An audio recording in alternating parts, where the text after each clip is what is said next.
Alhamdulillahi Rabbil Alamin. Wassalatu wassalamu ala ashrafil anbiya'i wal mursalin Sayyidina wa maulana Muhammadin wa ala alihi wa ashabihil mujahidin at-tahirin. Amma ba'du.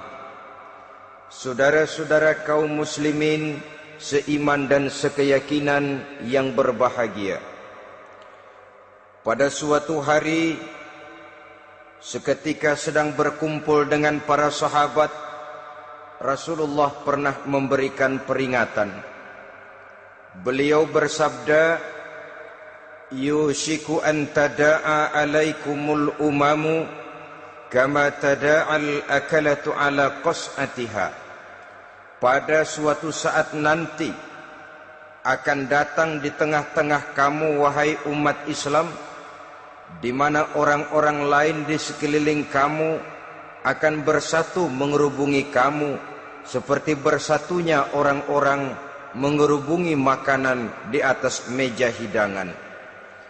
Akan datang satu saat nanti di mana kondisimu dikepung sedemikian rupa, yang barat mau menerkam, yang timur mau menghantam, yang selatan mau menginjak-injak, yang utara pun akan menjelajah.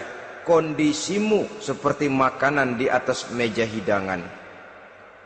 Sebagian sahabat merasa heran dan terkejut, lalu mereka bertanya, "Amin qillati nahnu yauma izin ya Rasulullah?" Apakah jumlah kami pada waktu itu sedikit ya Rasul? Kami sampai dikepung sedemikian rupa? Beliau menjawab, "Bal antum yauma idzin katsir." Sama sekali tidak.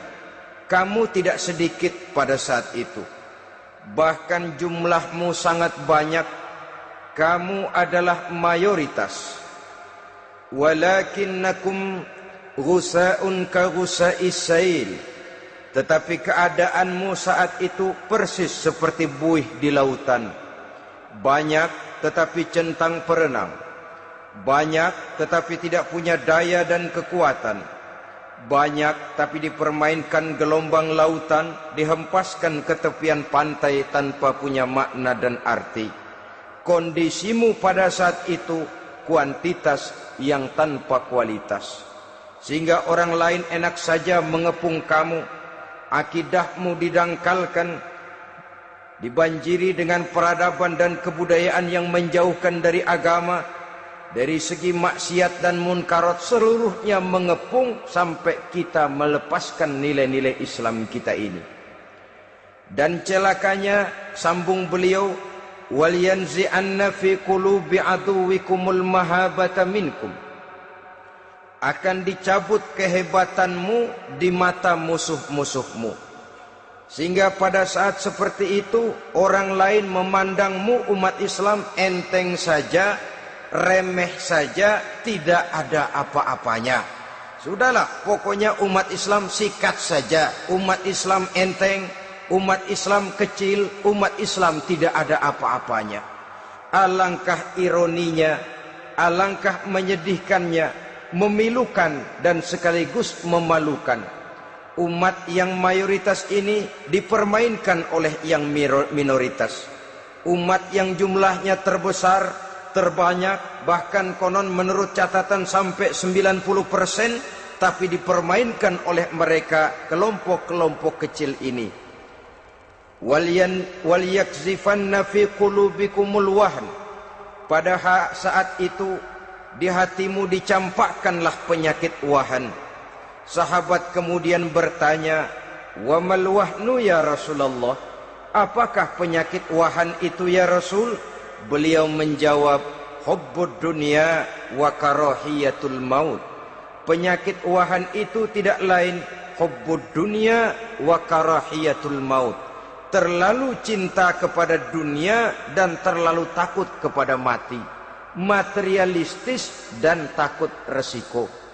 Dua penyakit inilah yang menyebabkan walaupun umat ini mayoritas, tapi dipermainkan oleh yang minoritas. Walaupun dia golongan terbesar, tapi nasibnya seperti makanan di atas meja makan. Dari segala macam penjuru mau menghantam dia. Saudara-saudara kaum muslimin yang berbahagia, ini merupakan analisa sosial bahwa pada satu saat nanti akan terjadi di tengah-tengah umat di mana kita dihantam dan diserbu dari segala macam penjuru.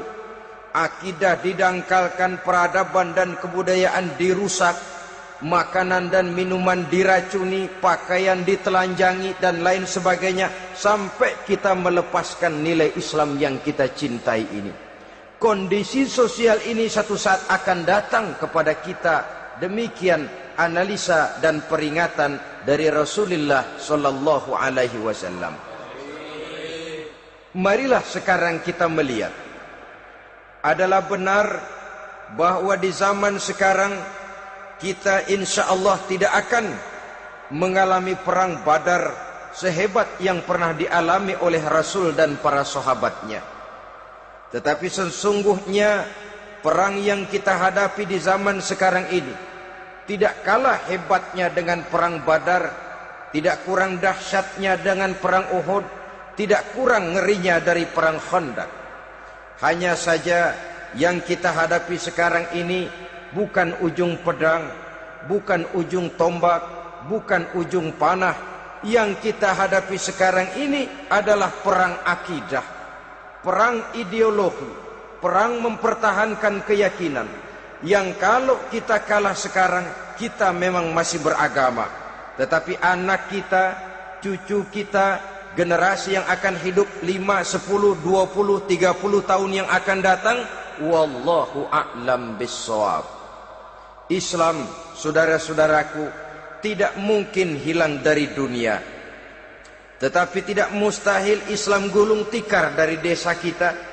Tidak mustahil Islam gulung tikar dari kampung dan kota kita, jikalau kita tidak menjaganya, jikalau kita tidak memeliharanya, bahkan jikalau kita tidak mewariskannya kepada anak-anak kita, generasi yang akan datang.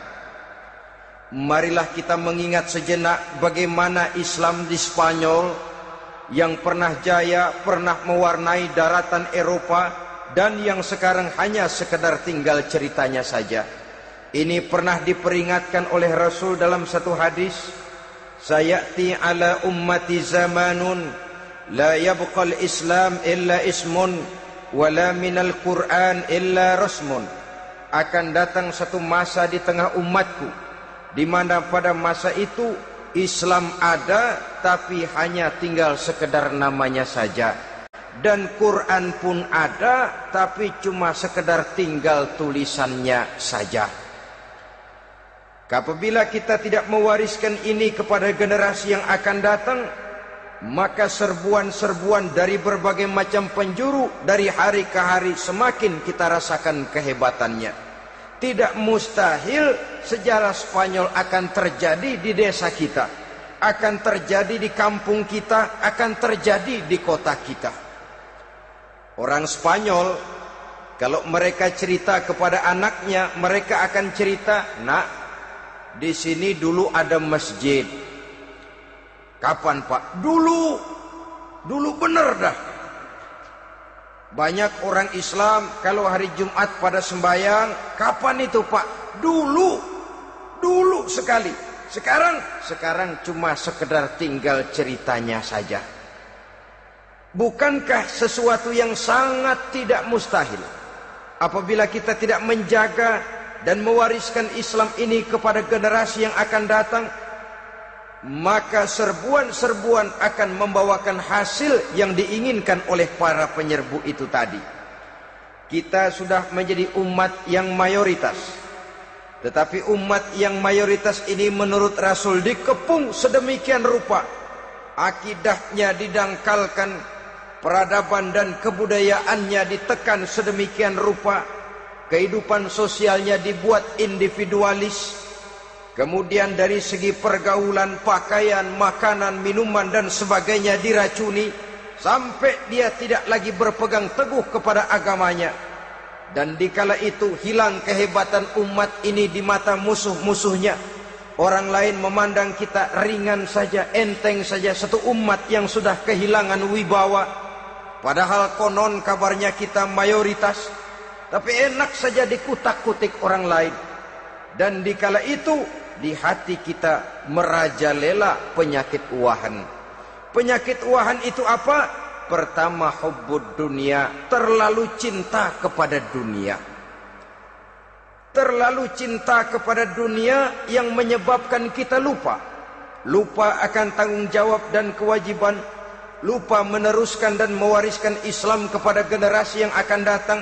Kita berlomba hanya untuk mengejar dunia dan seluruh isinya, baik dia bernama material, baik dia bernama seksual, baik dia bernama pangkat, jabatan dan kedudukan. Berlomba-lomba kita di dalamnya sampai tercampaklah penyakit hubbud dunia di dalam hati ini. Berurat dan berakar dunia itu, sulit dan berat kita berpisah daripadanya. Akibatnya kemauan untuk berbuat demi dan atas nama agama sangat sulit terwujud di dalam kehidupan ini. Yang kedua, karahiyatul maut, terlalu takut kepada mati. Baik mati ajal, mati dalam artian yang sebenarnya, baik mati usahanya, baik mati karirnya, baik mati pangkat dan jabatannya. Sehingga dengan demikian akibatnya jatuhlah kita menjadi umat yang kehilangan wibawa di mata orang lain. Saudara-saudara kaum muslimin rahimakumullah, saya katakan tadi, perang yang kita hadapi di zaman sekarang adalah perang akidah. Perang menghadapi peradaban dan kebudayaan yang menghancurkan moral daripada anak-anak kita. Perang menghadapi banjirnya maksiat dan munkarat. Yang di tengah-tengah itu, di samping berkewajiban menjaga diri dan keluarga, kita pun juga berkewajiban menjaga anak-anak kita, generasi yang akan datang, mengarahkan dan mendidik mereka sesuai dengan yang dikehendaki oleh Allah Subhanahu wa ta'ala. Oleh sebab itu, pada pertemuan kali ini yang akan saya bicarakan ialah bagaimana idealnya seorang muslim lebih dahulu memberikan pendidikan kepada anak-anaknya. Di tengah satu situasi dan kondisi di mana serbuan datang silih berganti melanda dan menghantam umat Islam, kemana anak-anak kita ini harus kita arahkan? Karena kita orang tua mempunyai tanggung jawab. Anak adalah amanah, menyia-nyiakan amanah adalah dosa, dan dosa itu merupakan satu dosa yang besar. Bahkan orang tua bisa saja masuk neraka kalau tidak bertanggung jawab tentang anak-anaknya. Satu riwayat menjelaskan ada orang soleh, ngajinya cukup, solatnya cukup, puasanya cukup, zakatnya cukup, di mana ada majelis taklim hadir, baca Quran hobi, fitnah orang tidak pernah. Di akhirat setelah disidang dia ternyata lebih banyak kebaikannya daripada kejahatannya, maka dia pun diperintahkan dan dipersilahkan masuk ke dalam surga. Giliran anaknya disidang, biang okem nih anak. Ditanya, siapa Tuhanmu? Tidak tahu. Siapa nabimu?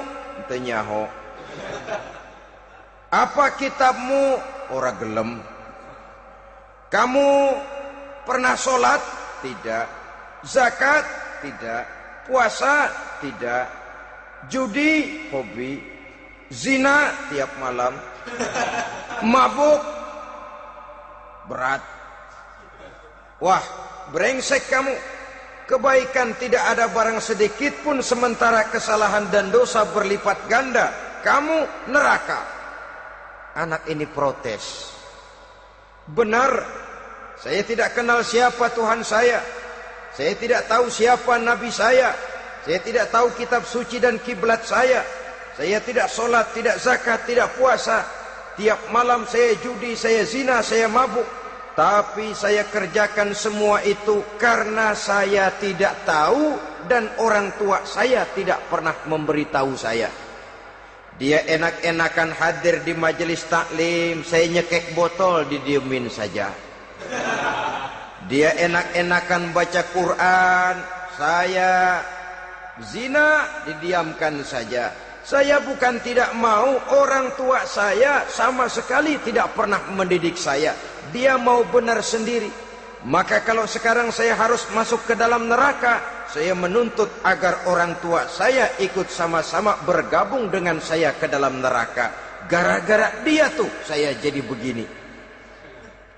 Orang tuamu yang mana? Tuh, yang barusan mau ke surga. Ini orang tua yang sudah mau berangkat ke surga dipanggil. Sebentar dulu mas. Ini benar anak kamu? Iya pak. Waktu di dunia kamu tidak pernah ajarin dia ngaji? Sampai dia tidak kenal Tuhannya, tidak kenal nabinya, tidak kenal kiblat dan kitab sucinya? Iya pak. Dia tidak sholat, kamu diamkan saja. Dia tidak puasa, tidak zakat, kamu bersikap masa bodoh. Bahkan dia judi, dia zina, dia mabuk, kamu pun berdiam diri saja. Iya pak. Tahukah kamu bahwa anak ini adalah amanah? Menyia-nyiakan amanah artinya khianat, dan khianat adalah dosa yang sangat besar. Kamu tidak bertanggung jawab, maka kamu, anakmu gabung ke dalam neraka. Saudara-saudara kaum muslimin rahimakumullah, itu sebabnya Allah pesan benar-benar, ya ayyuhalladzina amanu qu anfusakum wa ahlikum nara. Hai orang-orang yang beriman, jaga dirimu dan keluargamu, istri, anak, orang-orang yang menjadi tanggung jawab dan kewajiban kita, jaga dan pelihara mereka dari api neraka. Saudara-saudara kaum muslimin, lalu kalau kita orang-orang tua yang hidup di zaman sekarang ini sudah sering beristighfar, mengurut dada, melihat situasi, membaca peta keadaan, konon tantangan yang akan dihadapi oleh anak-anak kita 15, 20, 25 tahun yang akan datang jauh lebih berat dari apa yang kita hadapi sekarang ini. Maka adalah wajar jika kita sebagai orang tua yang cinta kepada agama, cinta kepada anak-anak kita, berpikir untuk mewariskan nilai-nilai yang luhur ini kepada anak-anak kita generasi yang akan datang. Bagaimana pada mulanya kita harus mendidik mereka? Mari kita telusuri apa yang dicontohkan oleh Al-Quranul Karim.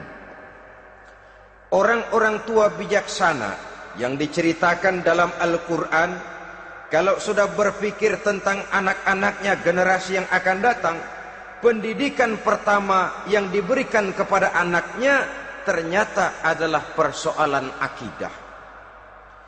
Nabi Ibrahim, pertanyaan yang paling merisaukan beliau buat anak cucunya ialah, ma ta'buduna min ba'di.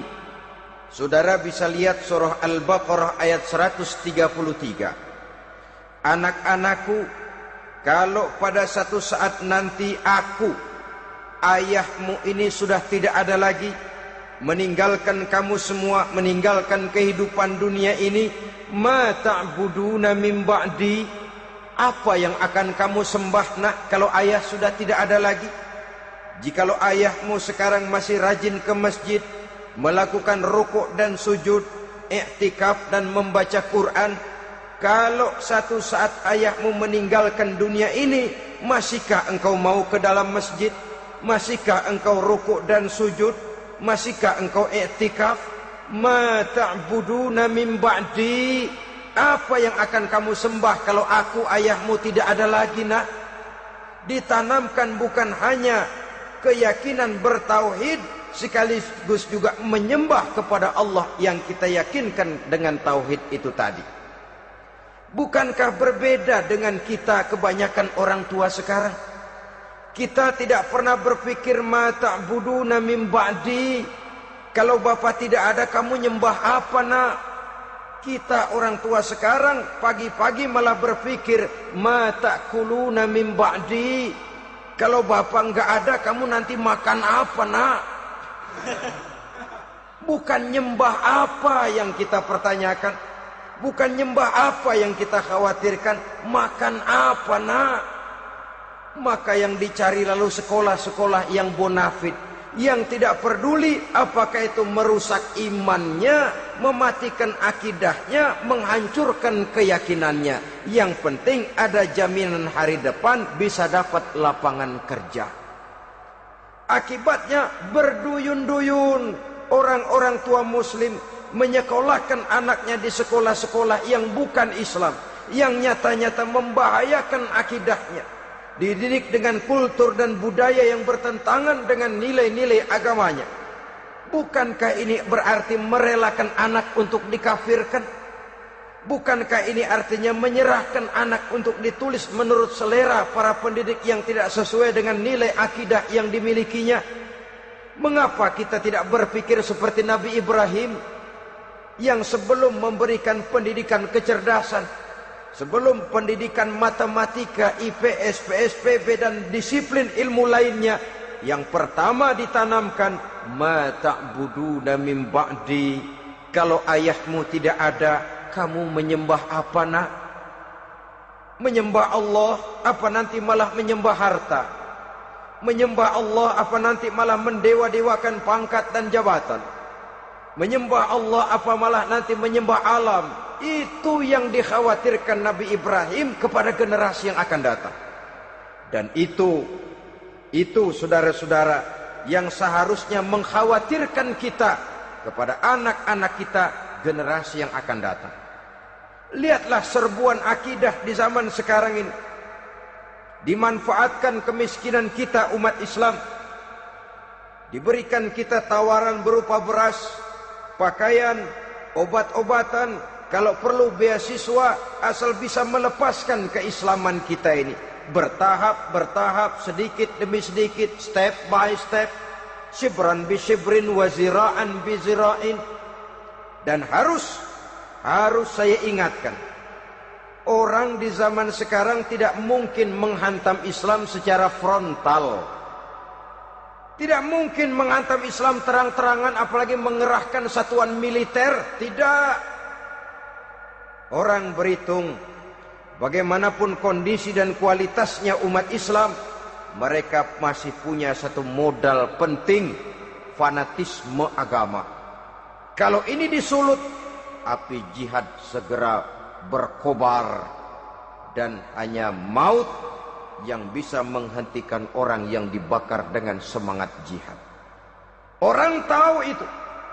Betapa Uni Soviet kedodoran menghadapi mujahidin Afghanistan yang disulut oleh semangat jihad yang berkobar dengan persenjataan yang primitif ketimbang persenjataan Uni Soviet.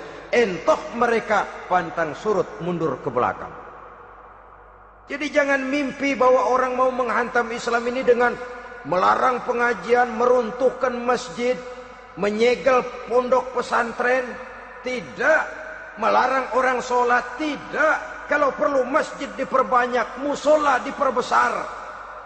Tapi bikin itu masjid seperti museum. Besar, megah, mercusuar, tapi bikin seperti museum. Tempat orang kagum, tempat orang memuji, tapi sunyi dari nilai-nilai ibadah. Saudara-saudara kaum muslimin, untuk sampai kepada penghantaman akidah, jalan yang paling mudah dirintis sekarang ini secara bertahap dan sistematis, memisahkan umat Islam dari Islamnya. Biarkan mereka bernama muslim. Biarkan di atas kartu penduduknya tertulis agama Islam. Tapi tanamkan budaya-budaya yang menyebabkan cara bergaul mereka, cara berumah tangga mereka, cara bertetangga mereka, sampai kepada cara mereka berpakaian, cara mereka bergaul, cara mereka makan dan minum, cara mereka mendidik dan menyekolahkan anak, sama sekali tidak lagi mencerminkan nilai-nilai yang Islami. Itu sudah satu usaha yang paling praktis, memisahkan umat Islam dengan Islamnya. Kalau sadarlah kita ke arah ini usaha orang di zaman sekarang, maka yang harus pertama kita tanamkan kepada anak-anak kita, didik mereka dengan jiwa tauhid yang mengkristal di dalam batinnya, meresap sampai ke tulang sumsumnya, yang tidak akan sampai pun nyawa berpisah dari badannya, akidah itu tidak akan berpisah dari hatinya. Bahkan dia sanggup dengan tegar berkata, lebih baik saya melarat karena mempertahankan iman daripada hidup mewah dengan menjual akidah. Satu khittah, satu garis kehidupan yang perlu kita wariskan kepada anak-anak kita, generasi yang akan datang. Dahulu ada satu tradisi, saudara-saudara. Kalau anak gadis kita dilamar orang, orang lalu bertanya, anakmu mau ngelamar gadis saya, apa sudah khatam Quran berapa kali? Apa sudah bisa baca kitab macam-macam dan lain sebagainya? Sehingga lahirlah satu kebanggaan. Apapun motifnya, tapi pertanyaan semacam ini zaman sekarang sudah langka. Paling-paling yang ditanya kalau anaknya dilamar orang, anakmu kerja di mana? Gajinya sebulan berapa? Kendaraannya bebek apa soang? Apa-apa?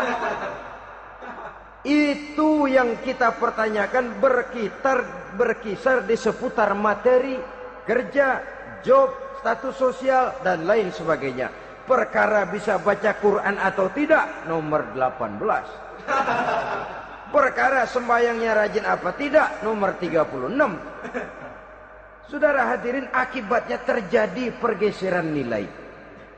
Maka mendidik anak menurut tuntunan Quran adalah seperti yang diberikan contoh oleh Luqmanul Hakim, yang diceritakan dalam surah Luqman mulai ayat 11 dan selanjutnya.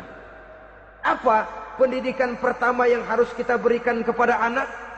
Pertama, ya bunayya la tusyrik billah. Wahai anakku, jangan sekali-kali engkau menyekutukan Allah, nak. Jaga tauhid, pelihara iman, mantapkan akidah. Ini dasar yang pertama. Belum lagi anak mengenal berbagai macam disiplin ilmu, yang pertama ditanamkan tauhid. Ini yang mendasari kehidupan. Ini yang akan mewarnai dan menjadi warna dari kepribadian seseorang. Sentuhan jiwa tauhid di dalam diri si anak.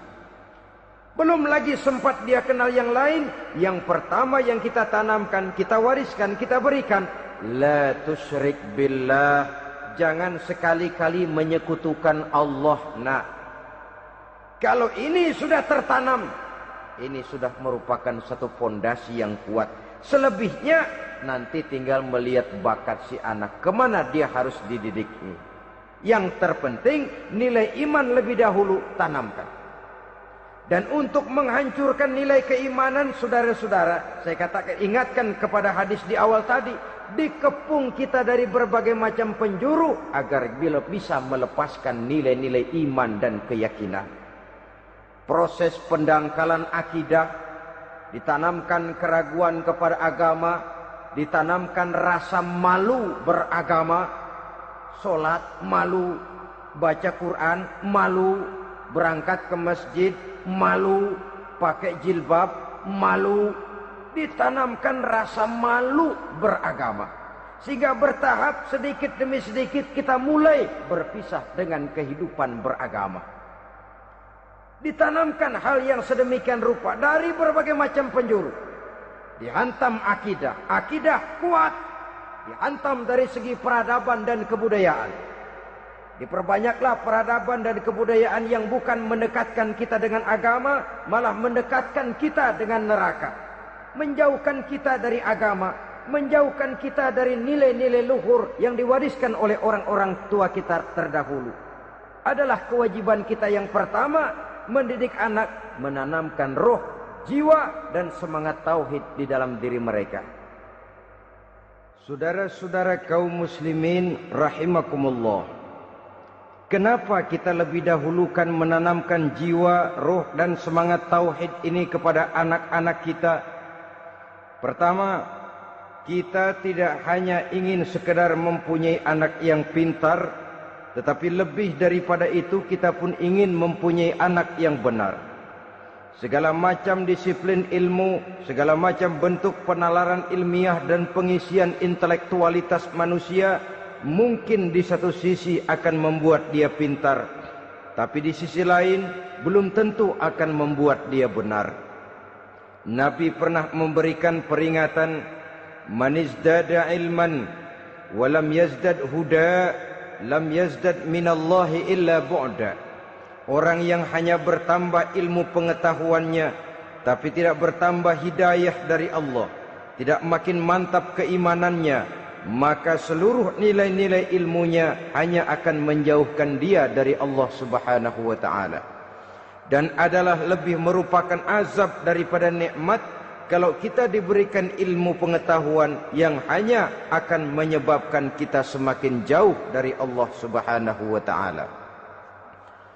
Yang kedua, sesungguhnya roh, jiwa dan semangat tauhid yang melekat dalam diri anak pada puncaknya akan melahirkan satu disiplin murni yang tumbuh dari dalam dirinya sendiri, di mana si anak dalam kehidupannya merasakan dimanapun dia berada, kemanapun dia pergi, ia selalu merasakan kehadiran Allah dekat dalam hidupnya. Ia sadar sesadar-sadarnya bahwa tidak ada satu perbuatan yang bagaimanapun kecilnya yang bisa disembunyikan dari kekuasaan Allah Subhanahu wa taala. Yang ketiga, dengan penanaman roh, jiwa dan semangat iman ini, maka diharapkan anak-anak nanti pada pertumbuhannya sanggup mengendalikan hawa nafsunya. Dengan kata lain, bahwa penanaman jiwa tauhid, penanaman roh dan semangat keimanan ini merupakan kondisi dasar yang harus dilakukan sebelum yang lain-lainnya.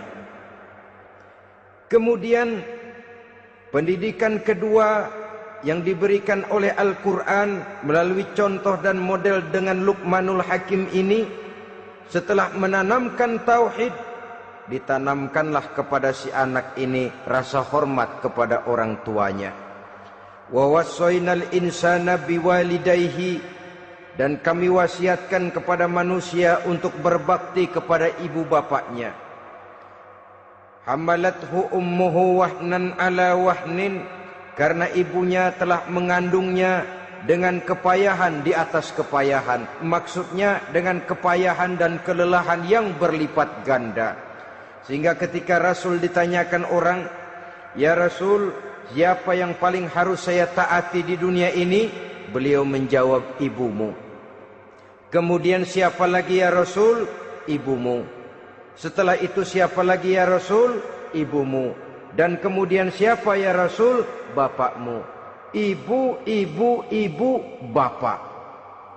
Bahkan al-jannatu tahta aqdamil ummahat, surga berada di bawah telapak kaki ibu. Bagaimana menanamkan rasa hormat kepada orang tua di hati anak? Tentu yang pertama, bagaimana orang tua bisa memberikan keteladanan.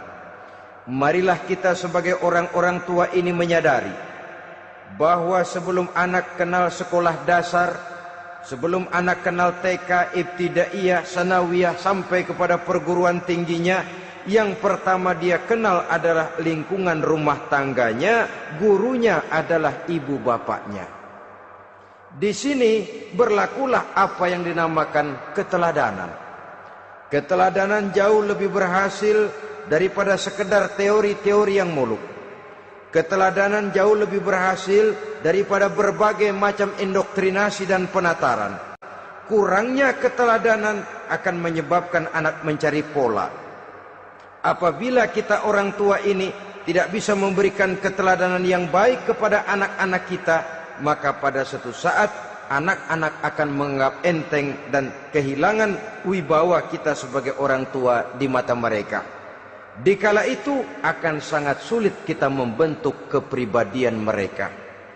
Bukankah di zaman sekarang ini kita banyak mengalami krisis wibawa, krisis figur?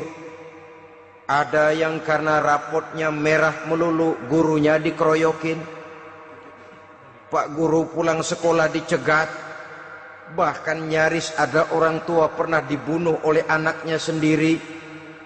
Dan lain sebagainya, kasus-kasus yang sebenarnya tidak perlu terjadi, karena memang bukan saja bertentangan dengan nilai budaya kita sebagai bangsa, tapi juga bertentangan dengan ajaran agama kita sendiri. Krisis wibawa, krisis figur, yang juga akibatnya harus kita sadari banyak faktor yang membentuk kepribadian anak. Pergaulannya, yang dibacanya, yang ditontonnya, yang disaksikannya di dalam kehidupan. Benar kita menyekolahkan mereka, tapi berapa jam mereka di sekolah? 6 jam, 7 jam paling lama. Sedangkan mereka hidup satu hari satu malam 24 jam. Kalau cuma 7 jam di sekolah, ini berarti lebih banyak dia di luar sekolah. Dan di luar sekolah itu artinya ya rumah tangganya, ya temannya, ya lingkungan di mana dia tinggal, yang seluruhnya sangat besar pengaruhnya dalam ikut membentuk kepribadian anak-anak kita. Saya katakan tadi, di samping kita menghadapi perang akidah, kita pun berhadapan di dalam perang menghadapi peradaban dan kebudayaan yang bukan saja menjauhkan kita dari agama, tetapi sanggup menghancurkan moral daripada anak-anak kita. Secara pribadi, saudara-saudara, saya iri, saya kagum misalnya dengan kemajuan yang diperoleh oleh negara tetangga kita, Jepang misalnya. Padahal tahun 45 ia pun hancur lebur oleh meledaknya atom di Hiroshima dan Nagasaki. Tapi bagai satu tenaga raksasa kemudian Jepang bangkit menjadi satu negara superpower di Asia. Bahkan gurunya saja Amerika sekarang ini kewalahan menghadapi perang dagang dengan Jepang ini. Dan yang menarik, Jepang bisa maju dan modern dengan tetap menjadi Jepang, tanpa harus kehilangan identitasnya sebagai satu bangsa, tanpa harus kehilangan kepribadiannya sebagai satu bangsa. Sebagai negara yang sedang berkembang, kita sering latah. Kita ingin meniru Barat, tapi bukan teknologinya, westernisasinya yang kita tiru. Bukan isinya, kulitnya yang kita ambil. Akibatnya apa? Modernnya belum, orangnya sudah Barat.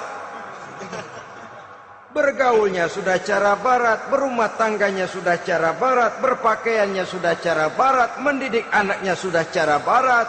Di mana ketemu orang tua cukup hello daddy. Kulitnya kita ambil, sementara isinya kita campakkan. Ironi dan menyedihkan. Padahal kita sesungguhnya bisa maju dan modern, bisa mengejar segala ketinggalan dan keterbelakangan kita, dengan tetap menjaga nilai-nilai luhur budaya kita sebagai satu bangsa, mengambil isinya, dan kalau memang tidak perlu, lalu mencampakkan kulitnya. Pengaruh peradaban dan kebudayaan yang menghancurkan moral daripada anak-anak kita oleh pesatnya arus teknologi, oleh pesatnya arus komunikasi, di mana hal-hal yang terjadi di belahan dunia lain dapat kita saksikan hari ini juga melalui layar televisi, yang terjadi di Amerika, di Eropa, di Afrika, di ujung dunia yang paling ujung sekalipun.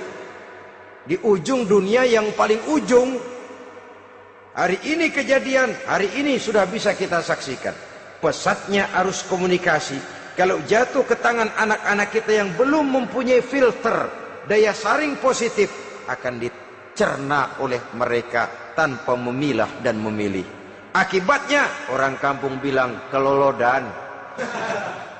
Makan nggak dikunyah lagi, tentu saja akhirnya kelolodan. Dan kalau sudah kelolodan, menyusahkan kita seluruhnya. Oleh karena itu budaya menghormati orang tua perlu dijaga, perlu dipelihara dan diwariskan kepada anak-anak kita. tali silaturahmi sehingga ada respeknya kepada orang tuanya. Jangan bapaknya dianggap CS, ibunya dianggap CS, kakeknya dianggap CS. Hilang rasa respek, hilang rasa menghormati. Sementara orang tua sendiri tidak bisa memberikan keteladanan, kurang mendapat perhatian dan lain sebagainya. Apalagi kalau baik ibu maupun bapak adalah orang-orang karier yang setiap hari sibuk menghadapi tugas masing-masing.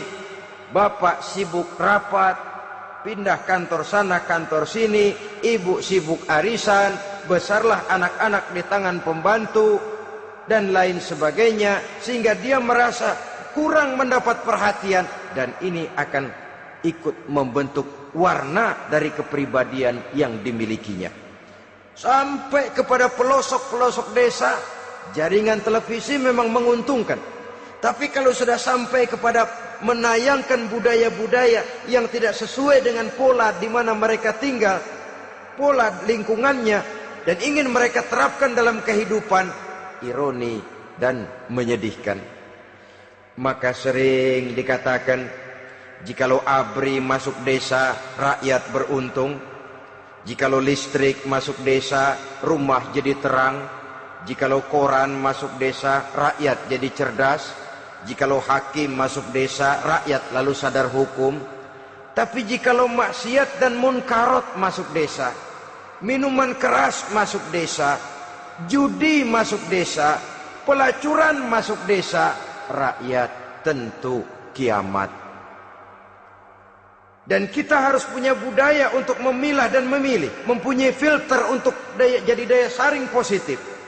Oleh karena itu, saudara-saudara, tahap kedua setelah menanamkan jiwa tauhid kepada anak, tanamkan rasa hormat kepada orang tuanya. Orang tua itu ibu bapaknya, orang tua itu guru-gurunya yang mengajarkan dia, atau yang dianggap tua yang lebih senior dari dia. Karena tidak ada satu peradaban yang berdiri sendiri. Bagaimanapun maju dan modernnya kita sekarang, tentu merupakan mata rantai yang berkaitan dari generasi terdahulu. Ini yang kedua. Setelah tauhid, berbakti kepada ibu dan bapak. Tidak ada satu kebahagiaan yang bisa ditegakkan di dunia ini tanpa doa, tanpa restu daripada ibu dan bapak. Ini keramat hidup. Doanya dikabul Allah dan kutubnya juga dikabul oleh Allah Subhanahu wa ta'ala.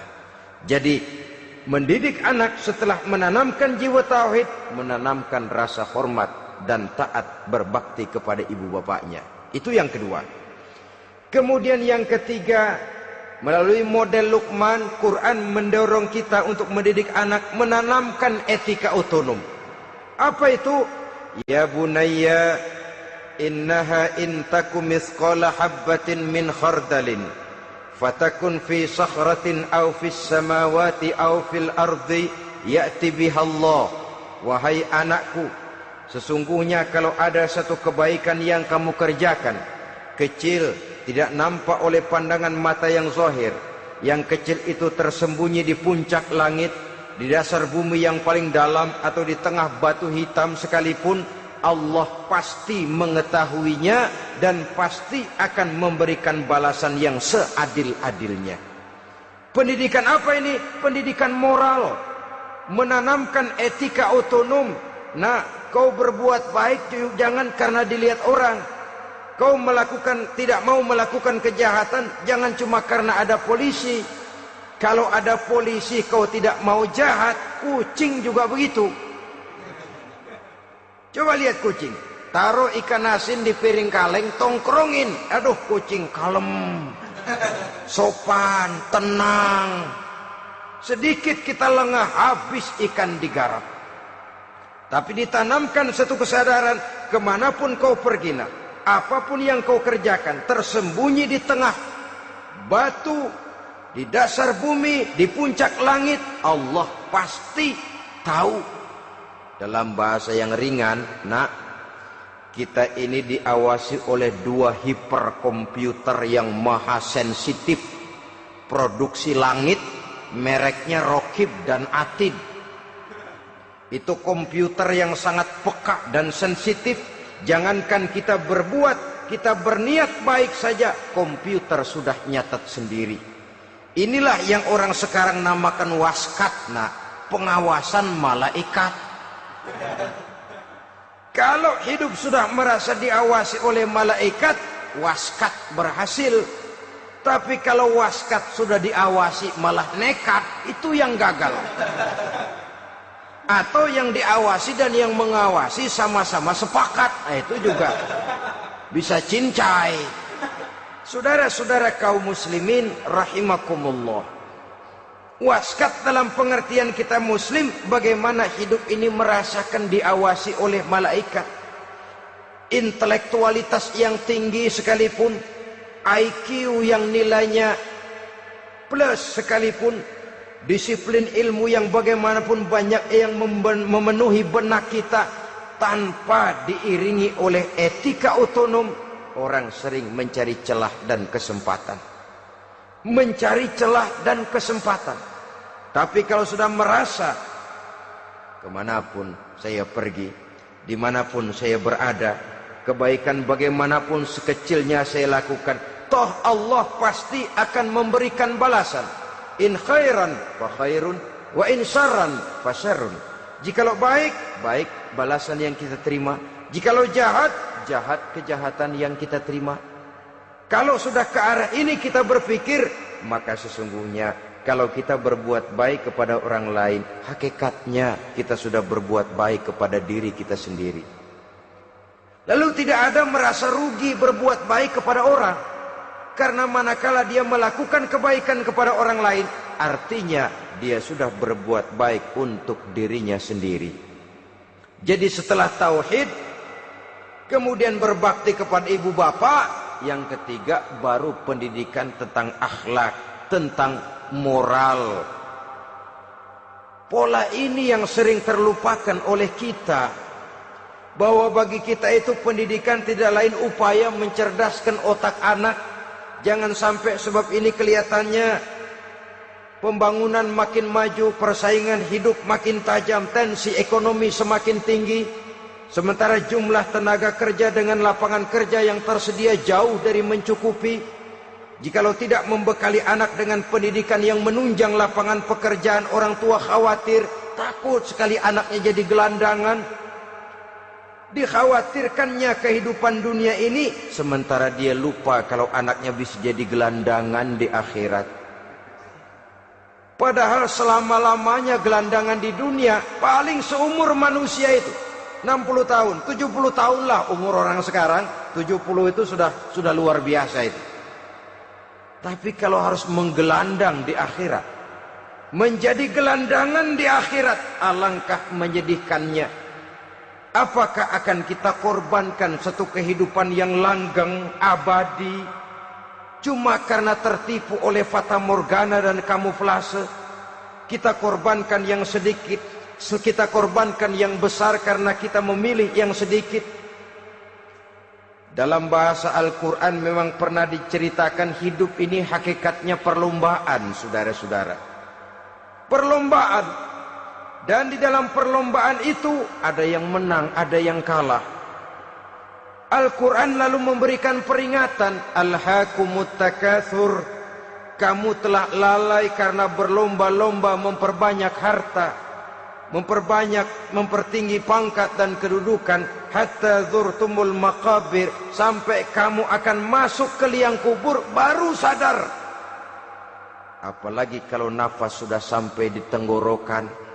Persis Fir'aun sudah tenggelam di lautan merah, mau mampus, baru dalam sekaratnya amantu birabbi Musa wa Harun. Kalau begini caranya, saya juga percaya kepada Tuhan Musa dan Harun, percaya kepada Allah. Sudah mau mati, baru amantu birabbi Musa, kami percaya kepada Tuhan Nabi Musa, kata Fir'aun. Malaikat maut kesel benar, dilelepin terus di laut. Mampus tuh sekalian. Hidup ini memang kita berlomba. berlomba dengan waktu, berlomba dengan umur, berlomba dengan tenaga, berlomba dengan tetangga. Yang jangankan kita sampai mundur, berhenti saja sejenak, kita akan ditinggalkan oleh yang lain. Tiada kata mundur, bahkan tiada kata berhenti. Sekali kita melangkah, melangkahlah terus. Tapi berlombalah seperti yang dikehendaki Quran. Fastabiqul khairat. Berlomba-lombalah di dalam kebajikan. Jangan berlomba-lomba di dalam kemaksiatan, kemunkaran, kejahatan. Berlombalah dalam urusan kebaikan. Saudara-saudara kaum muslimin rahimakumullah. Tauhid, berbakti kepada ibu bapa, kemudian pendidikan tentang moral. Apabila pendidikan tentang moral sudah tertanam, barulah lihat bakat si anak. Kemana bakatnya? Anak saya kelihatannya dari kecil demennya main bedil-bedilan saja. Beri kali itu. Kirim ke Magelang, masukkan akabri. Tapi dengan syarat 3 itu tadi. Iman sudah tertanam, rasa bakti kepada ibu bapak sudah ada, dan punya nilai moral. Sehingga boleh jadi nanti dia menjadi jenderal yang beriman, yang berbakti kepada ibu bapaknya, dan punya moral yang tinggi. Kan lebih baik rakyat rendah tapi akhlaknya tinggi, daripada pejabat tinggi tapi moralnya rendah. Jauh lebih baik rakyat rendah punya moral tinggi ketimbang pejabat tinggi punya moral rendah. Nilai moral ini yang jadi ukuran dan barometer di masyarakat. Yang ini yang sering kita lupakan. Bahwa kehancuran satu bangsa dimanapun di dunia ini selalu dimulai dengan kehancuran moral daripada bangsa itu sendiri. Sekarang membina nilai moral ini berat. Gadis kita, remaja, putri diberikan pakaian jilbab, mungkin dia sendiri masih setengah-setengah, ditambah lagi oleh ledekan temennya. Jilbab lah kuno. Bau sorga lah, bau masjid lah, bau menyan lah. Ditanamkan rasa malu untuk hidup dekat dengan agama. Kalau moral semacam ini sudah tertanam, sedikit demi sedikit kita mulai mengucapkan selamat tinggal kepada agama.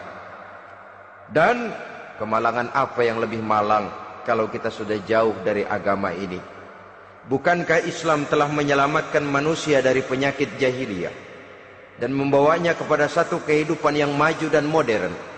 Kalau kita tinggalkan Islam ini, bukankah artinya kita akan kembali kepada satu zaman jahiliyah? Hanya saja jahiliyah itu berada di abad modern. Versinya tentu lebih modern. Kalau zaman jahiliyah dulu mabuknya pakai arak, zaman sekarang sudah macam-macam orang bisa mabuk. Kalau zaman jahiliyah dulu anak perempuan dikubur hidup-hidup, zaman sekarang kadang-kadang belum sempat lahir ke dunia, malah sudah dibunuh lebih dahulu. Versinya saja yang berbeda. Kalau di zaman jahiliyah dahulu manusia menyembah batu yang bernama Latta, Uzza, Manat dan Hubal. Di zaman jahiliyah modern sekarang ini, orang sering menyembah kepala bagiannya, sering menyembah atasannya, sering menyembah komputer, sering menyembah teknologi modern yang lebih diyakininya daripada Allah sebagai keyakinan sentral di dalam hidupnya. Saudara-saudara kaum muslimin rahimakumullah. Jadi yang ketiga, nilai moral yang ditanamkan kepada anak-anak kita supaya dia bisa menghadapi tantangan-tantangan hidup yang semakin berat ini dengan tetap berpegang teguh kepada nilai-nilai moral yang diwarnai oleh jiwa keimanannya yang bersumber dari ajaran agamanya. 3. Kemudian yang keempat, barulah tatanan kehidupan sehari-hari. Apa kata Luqman? Ya bunayya aqimis sholah. Setelah bertauhid, berbakti kepada ibu bapa, punya nilai moral. Ya bunayya aqimis sholah. Nak, dirikan sholat. Rumah tangga muslim. Anak berumur 7 tahun sudah berani meninggalkan sholat. Kata Nabi, pukul. Bukan untuk menyakiti, untuk mendidik. Karena sayang kepada anak. Saudara-saudara, kita khawatir betul kepada anak. Kalau dia pulang dari sekolah, Buru-buru kita sebagai orang tua bertanya, sudah makan nak? Sudah istirahat nak? Tapi jarang kita sebagai orang tua melontarkan, sudah sholat nak? Bahkan kita bisa memberikan sugesti kepada anak. Nah, kalau kau naik kelas 1 sampai naik ke kelas 2, bapak beliin sepeda. Tamat SD nak, motor. Tamat SMP nak, ke Bali kita. Tamat SMA nak, Singapura. Saudara-saudara, tapi kalau untuk urusan sholat misalnya, kita tidak pernah memberikan sugesti kepada anak-anak kita. Nah, kalau kau hafal Fatihah lengkap dengan artinya, bapak beliin sepatu. Nah, kalau kau bisa sholat dengan baik, cukup syarat rukunnya, bapak beliin sepeda. Ada rangsangan, ada sugesti yang membuat anak lebih tergerak untuk hidup dalam suasana keagamaan. Ya bunayya aqimis sholat, nak dirikan sholat. Sebab ini sandaran vertikal yang paling langsung antara manusia dengan Tuhannya. Menyadari bahwa sepanjang yang bisa dilakukan oleh manusia hanyalah berusaha, dan kepastian sepenuhnya ada di tangan Allah. Dengan sholat kepribadianmu diperteguh, dengan sholat sandaran vertikalmu kepada Allah diperkuat. Dan pada waktunya nanti Al-Quran memberikan bimbingan, hendaklah minta tolong kepada Allah dengan sabar dan tetap mendirikan sholat. Ya bunayya aqimis sholat. Setelah itu, wa'mur bil ma'rufi wanha 'anil munkar. Tegaklah membina yang ma'ruf, tegaklah mencegah yang munkar. Ini sikap hidup sudah. Sholat tadi tugas hidup. Lalu sikap hidup tampil di tengah masyarakat, membina yang ma'ruf, mencegah yang munkar sesuai dengan kesanggupan masing-masing. Bukankah setiap kita kepingin punya anak yang bermanfaat, setidaknya bagi keluarganya, syukur kalau bisa bagi lingkungannya, bagi masyarakat, bangsa dan negaranya. Dan satu di antara tanda orang yang bermanfaat, kalau dia bisa hidup menjadi penganjur yang ma'ruf dan pencegah yang munkar. Dan itu kalau tidak ada hidayah, sulit orang mau melaksanakan itu. Sebab apa? Ada kecenderungan belakangan ini di mana agama dianggap urusan pribadi. Sehingga orang lalu sering bilang, jangan bawa-bawa agama dah, itu kan bukan urusan agama. Ini sudah ciri berpikirnya sekuler. Jangan bawa-bawa agama. Agama urusan pribadi, artinya orang mau sholat mau enggak, jangan bilang apa-apa dah. Urusan dia sendirian. Dia mau puasa dia enggak, merdeka saja, urusan pribadi. Agama bukan persoalan pribadi. Apalagi jika sudah menyangkut amar ma'ruf dan nahi munkar. Siap menegakkan yang baik, mencegah yang munkar, untuk tegaknya satu masyarakat yang diwarnai oleh kebaikan dan terhindar dari segala macam kejahatan. Dan terus ayat-ayat selanjutnya mencerminkan sikap hidup. Namun yang intinya, cara mendidik anak yang baik, yang dicontohkan oleh Al-Quran dengan Luqmanul Hakim sebagai model. Pertama, tanamkan tauhid. Yang kedua, tanamkan rasa hormat dan berbakti kepada ibu bapaknya. Yang ketiga, tanamkan moral, nilai akhlak yang tinggi. Setelah itu yang keempat, biasakan hidup dalam suasana keagamaan. Kontrollah sholatnya, kontrollah baca Qur'annya, kontrollah puasanya di bulan Ramadan. Ajaklah anak-anak sholat berjamaah, sehingga dengan demikian dia terbiasa oleh satu suasana yang mendekatkan dia dengan nilai agamanya. Dari sana diharapkan nilai-nilai ilmu yang didapatnya dari bangku sekolah akan menciptakan keseimbangan dengan yang ditanamkan oleh orang tuanya dalam bentuk yang dijelaskan oleh surah Luqman itu tadi.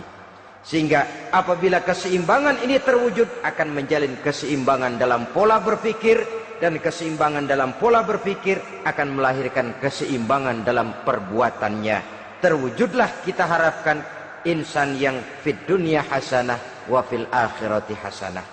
Inilah harapan kita semua. Mudah-mudahan Allah memberikan kekuatan kepada kita untuk mewariskan nilai-nilai yang baik kepada generasi yang akan datang, sehingga esok harus lebih baik daripada hari ini, dan lusa harus lebih baik daripada hari esok. Terima kasih atas perhatian saudara. Mohon maaf atas segala kekurangan. Usikum wa nafsi bitaqwallah. Wassalamualaikum warahmatullahi wabarakatuh.